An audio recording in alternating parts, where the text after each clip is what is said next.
Dukung timnas Indonesia Patrick Kluivert optimis lolos Piala Dunia. Bikin malu Malaysia, striker PSV Eindhoven ungkap fakta. Negara yang dirugikan wasit sepanjang Piala AFF 2024. Jadi bahan candaan asisten STY beri respon berkelas. Push like di bawah, lanjut simak informasi selengkapnya sebagai berikut.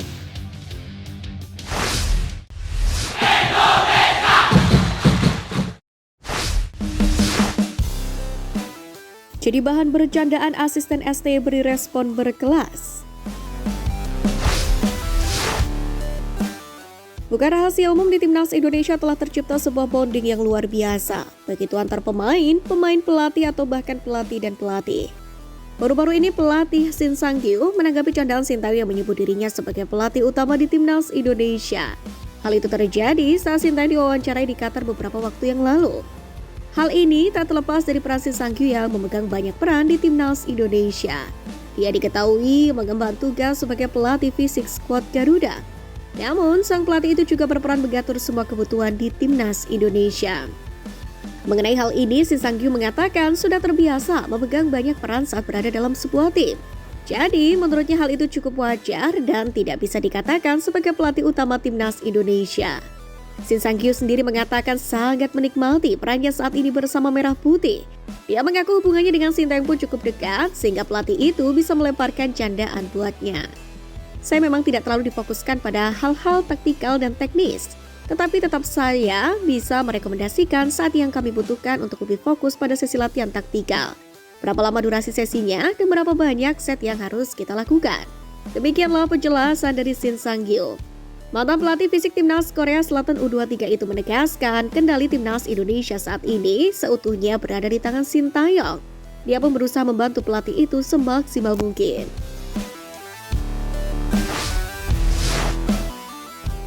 Negara yang dirugikan wasit sepanjang Piala AFF 2024. Pertama, Singapura. Singapura yang tampil impresif di fase grup setidaknya 2 kali dirugikan saat bersua Vietnam di semifinal Piala AFF 2024. Sebagai informasi, wasit asal Korea Selatan yang memimpin pertandingan Kim Woo-sung memberikan tambahan waktu 10 menit karena skor masih 0-0. Jika mengacu kepada waktu tambahan yang diberikan, laga seharusnya berhenti pada menit 100. Namun, wasit membiarkan laga yang didominasi Vietnam terus berjalan. Alhasil Vietnam mencetak gol di menit 101 via eksekusi penalti. Vietnam pun akhirnya menang 2-0 atas Singapura. Begitu juga di leg 2 yang berlangsung di markas Vietnam, Singapura unggul 1-0 lebih dulu, yakni di menit ke-10. Namun gol itu kemudian dianulir wasit asal Uzbekistan Rustam Lutfulin yang memimpin pertandingan. Gol dibatalkan setelah Rustam mengecek VAR dan menyatakan Faisal terjebak offside. Kedua, Filipina. Timnas Filipina diketahui menang 2-1 atas Thailand di leg pertama semifinal Piala AFF 2024. Kemenangan ini membuat The Azkals hanya butuh hasil imbang saat tandang ke markas Thailand. Namun di leg 2 ini, setelah menekan The Azkals terus-terusan, Thailand pun akhirnya membuka keunggulan di menit 37 lewat sepakan keras sang kapten Peradol Kamarasame. Hanya saja sebelum gol tercipta terlihat jelas dalam siaran ulang bahwa bola yang dikuasai pemain Thailand tersebut sudah meninggalkan lapangan. Anehnya, wasit yang memimpin lapangan sama sekali tidak melihat siaran ulang alias video asisten referee untuk memastikan bola sudah meninggalkan lapangan atau tidak. Singkat kata, akhirnya Thailand menang 3-1 atas Filipina lewat masa perpanjangan waktu. Thailand pun lolos ke final Piala AFF setelah menang agregat 4-3. Ketiga, Timnas Indonesia. Akun TikTok @tebingvideo menduga AFF tak rela timnas Indonesia lolos ke semifinal Piala AFF 2024. Penyebabnya karena skuad Garuda hanya menurunkan skuad U22. Lantas, bagaimana timnas Indonesia dirugikan wasit? Pertama, ketika menghadapi Laos. Gol ketiga Laos terlihat jelas dalam siaran ulang bahwa bola sudah keluar lapangan sebelum masuk ke gawang timnas Indonesia kawalan Dava Fasya. Gol itu pun akhirnya memaksa laga timnas Indonesia versus Laos berujung 3-3. Selanjutnya adalah saat menghadapi Filipina, di mana wasit asal Jepang Koji Takasaki memberikan kartu merah kepada kapten timnas Indonesia Muhammad Ferrari, yang mana dianggap menyikut wajah kapten Filipina Amani Aguinaldo. Namun dalam siaran ulang, pergerakan Muhammad Ferrari sangatlah minim dan hanya mengenai dada, bukanlah wajah. Alhasil timnas Indonesia pun harus kalah 0-1 dari Filipina dan gagal lolos ke semifinal.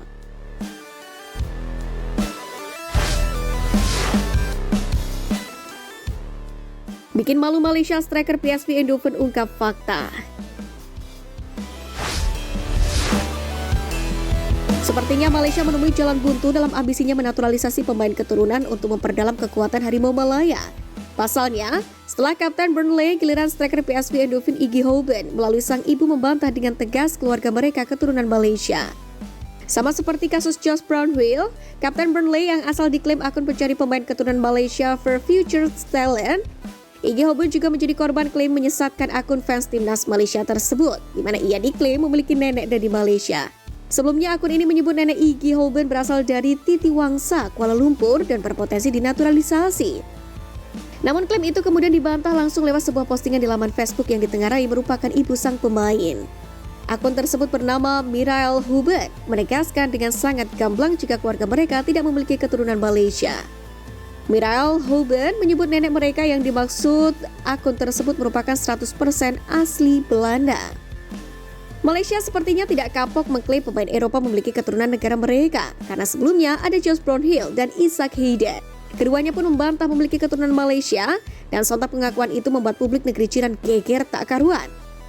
Publik Malaysia sendiri memang seperti tersihir kesuksesan timnas Indonesia dengan sederet pemain keturunan Eropanya, sehingga membuat fans mereka seperti asal dalam melakukan klaim terhadap pemain, hingga berakhir memalukan seperti ini.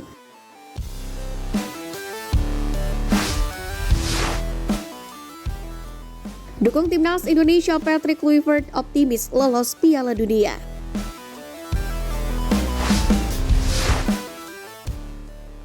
Saat ini kemajuan timnas Indonesia memberikan dampak yang positif. Contohnya, masyarakat Indonesia yang kembali bergairah menonton timnas Indonesia, sponsor yang terus berdatangan hingga pujian dari berbagai pihak. Terbaru, legenda sepak bola asal Belanda Patrick Kluivert pun menyebut jika timnas Indonesia memiliki peluang untuk bertanding di Piala Dunia 2026. Legenda FC Barcelona itu tahu bahwa timnas Indonesia sedang bertanding di kualifikasi Piala Dunia 2026 zona Asia karena dirinya mengikuti perkembangan skuad Garuda saat ini. Melalui salah satu media nasional, Patrick Kluivert pun yang pernah bermain di Piala Dunia 1998 menyebut jika tidak mustahil bagi Indonesia, yakni untuk bisa bermain di Piala Dunia 2026. Apalagi Indonesia akan terus mendapatkan tambahan pemain keturunan anyar. Untuk lolos, Anda bisa saja lolos ke Piala Dunia 2026. Di Belanda ada banyak pemain sepak bola yang punya darah Indonesia. Mau itu ayah, ibu, atau keduanya, dia adalah keturunan Indonesia.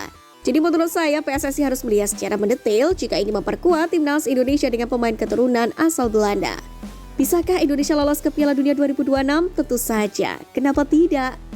Demikianlah penjelasan Patrick Kluivert. Peluang untuk benar-benar melaju ke Piala Dunia 2026 memang masih cukup terbuka lebar untuk skuad Garuda. Apalagi saat ini Merah Putih di peringkat ketiga klasmen sementara grup C putaran ketiga kualifikasi Piala Dunia zona Asia dengan 6 poin.